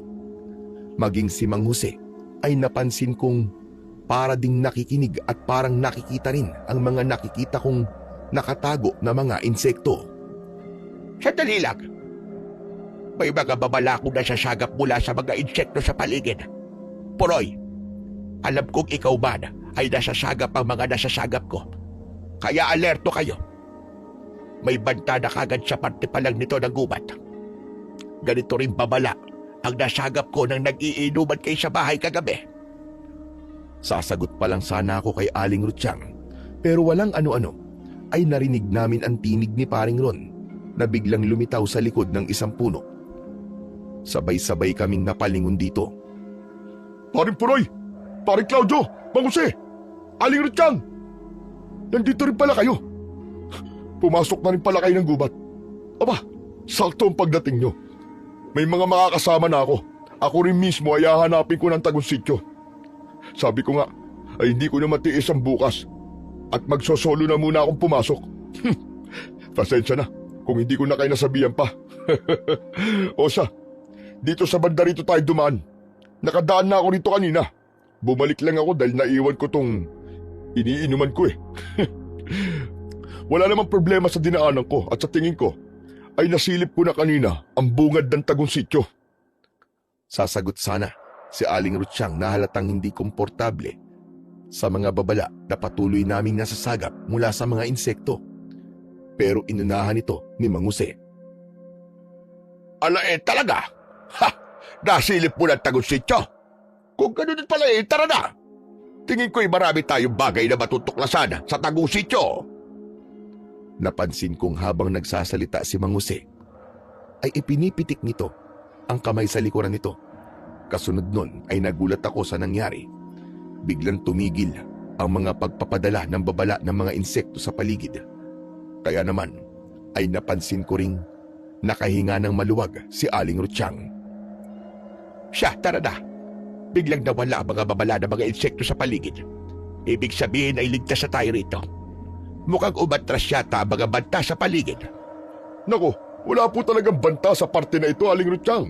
Sa takot na lang nila sa akin. Kaya huwag kayong mag-alala.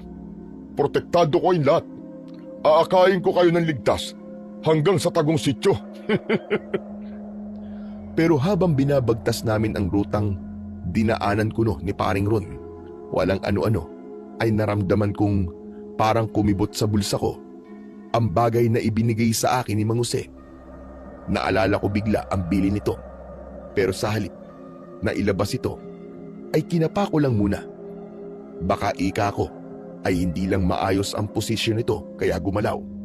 Ngunit pagkahipo ko rito, ay parang may kuryenteng mabilis na gumapang mula sa kamay ko papunta sa ulo ko.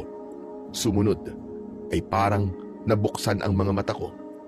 Otomatikong iginala ko ang paningin sa paligid.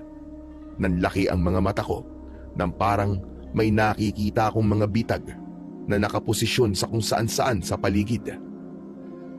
Paglingon ko kay Mang Jose ay may isinenyas ito sa akin na kaming dalawa lang ang nagkakaintindihan. Palihim din niyang ininuso si Paring Ron. Noon ay alam ko na kung bakit may mga babala kaming nasasagap ni Aling Rutsyang kanina. Si Paring Ron mismo ang banta. Ala Puroy, ano ba ang nakikita mo? Ay alam mo na ang gagawin. Magtiwala ka lang sa ibinigay ko sa'yo. Ha? Anong ibig niyo sabihin, Mang Jose? Anong ibinigay niyo kay Paring Puroy? Wala. Binigyan ko lang naman ng balat ng kahoy si Puroy na pwede niyang ngatain kapag tinatalo siya ng kaba. O heto ga. Ako rin ay meron Ito. Pasimple pa akong inusuan ni Mang Jose. Nakapain din ang bulsa ko. Nakuha ko naman ang ibig nitong sabihin. May nakapanga rin pala akong kasama ng nasa bulsa ko. Yun na siguro yun. Inilabas ko yun at nginuya. At tiniis ang kakaibang pait na nalasahan ko. Ang pait, Mang Jose. Paring Ron, baka gusto mo rin. Naku, huwag na. Kung ganyan naman palang mapait ang lasa iba na lang ang angatayin ko mamaya. Samantala, ay parang nalilito naman ang itsura ni Aling Rutsyang sa nangyayari. Halatang pilit nitong sinasagap ang tunog ng mga kulisap sa paligid. Pero parang walang masagap. Si Paring Claudio naman ay mabuti na lang at marunong makisakay kahit medyo nalilito sa nangyayari. Uy, pahingi rin ako, Paring Puroy. Ang lagay ba kailangan napapaitan? Dapat ako rin. Magkaibigan nga, di ba? Ang pait at tamis ay dapat pinagsasaluhan. Tama ka, Paring Claudio. Pero ako, pas muna sa pait. Sa tamis na nga lang ako mamaya makikisalo sa inyo. Maya-maya ay biglang naiiritang nagsalita si Aling Rutsyang. Teka nga, Puroy. Pakiramdaman mo nga muna yung butya mo. Wala ka bang napapansin na kakaiba? Kasi ako ay may napapansin na kakaiba. Parang wala na akong masagap mula sa mga kulisap sa paligid. Ikaw rin ba? Sa mga sinabing yun ni Aling Rutsyang, ay napansin kong pasimpleng tumalim bigla ang tingin sa akin ni Paring Ron, pero agad din binawi at maluwang na napangiti ng makahulugan. Nang sandali ring yun, ay malapit ng magdapit hapon. Nagsisimula ng dumilim ang paligid. Napansin ko ring medyo namumula na ang mga mata ni Ron, tulad nung nasa inuman kami. Nang sandali ring yun, ay ewan ko ba kung bakit iba ang naisipan kong isagot kay Aling Rutsyang. Kabaligtaran ang nasabi ko. Ay, ako nga rin po, Aling Rutsyang eh. Wala rin po ako masagap. Ano po kaya ang nangyari? Ano po kaya kung gamitin ko na po mutya ko? Sa puntong yun, sa gulat namin, ay bigla na lamang sumipol si Paring Ron, yung klase ng sipol na parang may kahulugan. Sumunod ay nakasagap ako ng kakaibang mga kaluskos sa paligid. Ano pat, naglabas ng babalang mga tunog ang mga kulisap. Nararamdaman ko may naglalabas ang mga aswang na mangingilalat. Pinalilibutan tayo. Alerto kayo, tumanda kayo. May mga bitag din sila sa paligid. Nakikita ko kung nasang banda ang mga to. Diyos ko po, bakit ako'y walang nasasagap o nararamdaman, Puroy? Akala ko ba wala ka rin nasasagap? Masama ito. Paganahin mo na ang mga kapangyarihan ng mutya mo, Puroy. Dalian mo na! Pero mukhang ayaw pong gumana, Aling Ruth. Ano po kaya ang nangyari? Biglang humalakhak ng nakakaloko si Paring Ron. Kasabay nito ay unti-unting nagbabago na ang anyo nito. Nagiging isa itong nilalang na kalahating tao at malaking oso na mukha ring aso. Isang mangingilalat na aswang. Pare-pareho kaming nagulat, maliban kay Mang Jose na parang inaasahan na yon. Galit na galit naman ang itsura nito. Katapusan niyo na mga pangas. Hindi na kayo makakalabas pa ng buhay sa gubat na ito. Napapalibutan na namin kayo. Saka hindi na talaga gagana yung inutil mo palang mutya, Puroy. Marami kami. Kaya makukontra talaga yan. Hindi, Aling Rutsyang. Anong gagawin natin? Mang Jose, pwede ko na bang ilabas ang binigay niyo sa akin? Wala kang pwedeng ilabas, Puroy. Pagkat ngayon din, ay dadakpin na namin kayo at dadalhin sa aming sityo. Doon mo masasaksiyan ang gagawin namin sa asawa at mga magulang mo. Hayop ka, Paring Ron. Isa ka palang mangingilalat na nagpapanggap lang na tao. Ikaw pala dumukot sa mga magulang at asawa ko.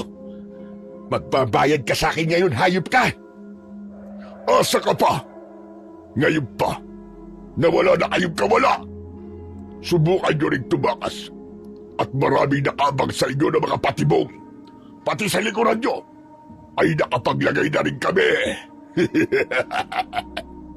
Nang sandaling yon, ay wala na kaming nagawa nang pagtulungan na kaming hulihin ng mga kasamahang mangingilalat ni Paring Ron. Sinubukan man namin pumalag ni Paring Claudio gamit ang mga panabas namin, ay hindi naman umubra pagkat nagulat kami sa sobrang liliksi pala ng mga mangingilalat. Sina Mang Jose at Aling Rutsyang ay kapwa tahimik lang at halatang nagpipigil magsalita. Si Mang Jose ay matiim na nakatitig sa akin. Nangungusap ang mga mata nito. Makaraan ay pasimpleng tumango-tango. Naisip ko tuloy na may inihahanda itong pakana. Dinala kami ng mga mangingilalat sa tagong sityo, sa pinakapusod mismo ng gubat na mismong kuta na rin pala ng mga ito. Sa pinakagitna ay isang malaking hawla na puno ng mga kababaryo naming nahuli. Kasama ang mga magulang at asawa ko. Sa paligid naman ay tabi-tabi ang maliliit na mga kubo. Kasalukuyan silang may ginagawang ritual at may isang brutal na inaalay. Winawakwak nila ang hubot-hubad na katawan nito gamit ang kanilang matatalas na mga kuko. Ngayon, magsasama-sama kayo ng mga magulang at asawa mo, Puroy. Gabi-gabi ay tigtatlo namin kayong iaalay sa Diyos naming demonyo para lalong lumakas ang lahi namin. Nang ipinapasok na kami sa malaking hawla, walang ano-ano, ay naramdaman ko ang sunod-sunod na pagkibot sa bulsa ko. Nang ipinapasok na kami sa malaking hawla, walang ano-ano, ay naramdaman ko ang sunod-sunod na pagkibot sa bulsa ko nang ibinigay sa akin ni Mang Jose. Kasabay nito ay ang pag-init kapwa ng mutya ko at ng palawit ng kwintas na bigay naman sa akin ni Aling Rutsyang. Sumunod ay parang may nag-udyok sa isip ko ng kung ano ang dapat gawin. Napalingon ako kay Mang Jose ng sandaling yon na nakatitig din pala sa akin. Agad itong tumangutango. Pahiwatig na gawin ko lang kung ano ang iniuudyok sa akin. Lihim kong pinagana ang mga kapangyarihang taglay ng mutya, pati na rin ang palawit ng kwintas ko. Yung kay Mang Jose naman ay hindi ko muna inilalabas. Saka na kapag talagang kailangan na. At ang pagkakataong ito ay dumating ngang marinig ko ang malakas na sigaw ni Ron sa kanilang pinunong mangingilalat na mayabang na nakatayo sa pinakagitna. Ngayon naman, pinuno, ay isinod naman ang dalawang mag-asawa na ituturo ko. Puroy! Ito na ang hinihintay mo! Nanginig ang buong kalamnan ko sa galit nang maraas na hinila mula sa hawla ang nag-iiyakang sina inay at itay, ni hindi ko man lang nalapitan ang mga ito. Biglang bumilis ang mga pangyayari. Sa isang iglap ay hubad-hubad na ang mga magulang ko at tanda ng wakwakin ng mga mangingilalat ang katawan ng mga ito. Dito ko na tuluyang inilantad ang parang mutyaring bato na ibinigay sa akin ni Mang Jose. Hayop ka! Humanda ka ngayon sa ganti ko, paring Ron! Ikaw at ang lahat ng mga kasamong mga mangingilalat ay lilipulin ko sa gabi ito. Panahon na para lapain kayo ng mga insektong ipapadala ko rito. Dapat nang tuldukan ang pag-iral nyo sa mundo! Inilabas ko rin ang batong mutya ng kuliglig at sa udyok nito at nang bigay ni Mang Jose ay pinagsama ko ang mga ito sa iisa. Pati ang palawit na sungay ng higanting uwang ng kwintas ay umilaw at naglabas ng manipis na puting usok at sumanib din sa pinagsama kong mga mutya. Ang naging resulta, malakas itong nagsaboy ng nakakasilaw na liwanag. Anupat na paungol lahat ng mga mangingilalat sa paligid at nagsitakip ng mga muka sa sobrang pagkagulat at takot. Sumunod ay maririnig na ang katakot-takot na mga ingay at komosyon na paparating mula sa nakapaligid na kagubatan. Hanggang sa naglabasan na ang sari-saring mga insekto na bawat isa ay 7 beses ang inilaki kaysa karaniwan. Pinakamarami ang mga kuliglig at higanting mga uwang na itsura pa lang ay halatang mga galit na. May mga tukarin at mga sungay ang mga ito na pagkakatalas. Meron ding mga alupihan, mga bubuyog at mga alakdan na may pagkakatulis din na mga pantusok, mga balang, mga nakalalasong tarantula at kung ano-ano pang mababangis at makakamandag na mga insekto ng kagubatan. Kaagad na pinagsususugod ng mga ito ang mga mangingilalat na hindi naman nagawang makapalag dahil sa nakakasilaw na liwanag na patuloy na inilalabas ng hawak ko sa ere na pinagsanib na mga mutya. Akala ko, Sir Blair, ay sobra akong mahihirapan sa pakikipaglaban ko sa mga aswang na mangingilalat. Ganun lang pala kadali ko silang natalo. Kung sa bagay, sobrang lakas pala talaga ng taglay na kapangyarihan ng batong mutya na ibinigay sa akin ni Mang Jose. Totoong nagawa nitong gawin triple ang taglay na mga kapangyarihan ng mutya ng kuliglig at ng palawit na sungay ng higanting uwang. Nailigtas ko, Sir Blair, ang mga magulang at asawa ko. Ganon din ang iba ko pang mga kababaryo na nabitag ng mga mangingilalat. Nang gabi ring yun, ay sinunog namin ang buong tagong sityo. 10 nang nagkalat ng mga bangkay na mga mangingilalat na nilapa ng mga insekto. Mang Jose, maraming salamat po sa ibinigay niyo sa akin na batong mutya. Grabe, sobrang lakas po pala talaga. At talagang naghintay pa ng tiyempo bago ako inidyukan na ilabas. Kumunti kang pang maialay sina inay at itay. Hoy, Jose! May sikreto ka ba dapat kung malaman na lalaki ka? Ano iyong ibinigay mong butya kay Puroy? Bakit wala man lang akong kaalam-alam doon? Yan kasi. Inuuna mo ang pagiging dakdakera at pagbabata sa akin. Ang yabang-yabang mo. Pero sa akin din naman nanggagaling ang mga kakayahan mo. O ano? Di napahiya ka ngayon. Bokya ka. Lagot ka sa akin sa kwarto natin babaya. At lalapastanganin talaga kita. Itong matandang to, lapastanganin mo yung pagbubuka mo. Hindi ka na nahiya dyan sa mga pinagsasabi mo. At tanda mo na kaya hilig-hilig mo pa. Aray ko, kunwari ka pa. Pero gusto mo rin naman. Huwag ka nang pakipot dyan. At alam ko na nanginginig ka na rin. Sira ulo ka. Baka gusto mong lapain din kita. Tulad ng ginawa ng mga insekto sa mga mangingilalat. Hayop ka! At naghabulan talaga ang mag-asawa pagkatapos na parang mga bata. Wala na kaming nagawa ni na paring Claudio, ni na inay at itay at ng asawa ko, kundi ang sumakit ang mga tiyan. Sa kakatawa, bandang huli ay inamin din sa amin lahat ni Mang Jose ang lihim na taglay nitong mutya ng hari ng mga insekto. Binahagian din niya si Aling Rutsyang pero inilihim niya ito sa asawa. Nagpanggap siyang walang alam at parang ewan. Sadyang palihim ang kanyang atake, ano pat hindi rin ito namalayan ni paring Ron na nagpanggap namang normal na tao pero isa palang aswang na mangingilalat. Marami po akong natutunan sa karanasan kong ito, Sir Blair. Dahil sa mga aswang na mangingilalat. Una po, ang kampon ng kasamaan ay palaging nasa paligid lang at pakubli kung ang biktima. Kailangan nating maging handa. Ikalawa, hindi natin dapat hinuhusga ng mga tao sa paligid natin base lamang sa inaakala nating kahinaan nila. Minsan, ang totoong may malaking maitutulong ay nagpapanggap lamang na mahina at kayamot-yamot pero may tinatago palang pasabog sa dulo. Ikatlo, ang puwersa ng kabutihan ay maraming anyo at paraan para talunin ang puwersa ng kasamaan. Minsan ay nasa anyo ito ng mutya at kakaibang abilidad.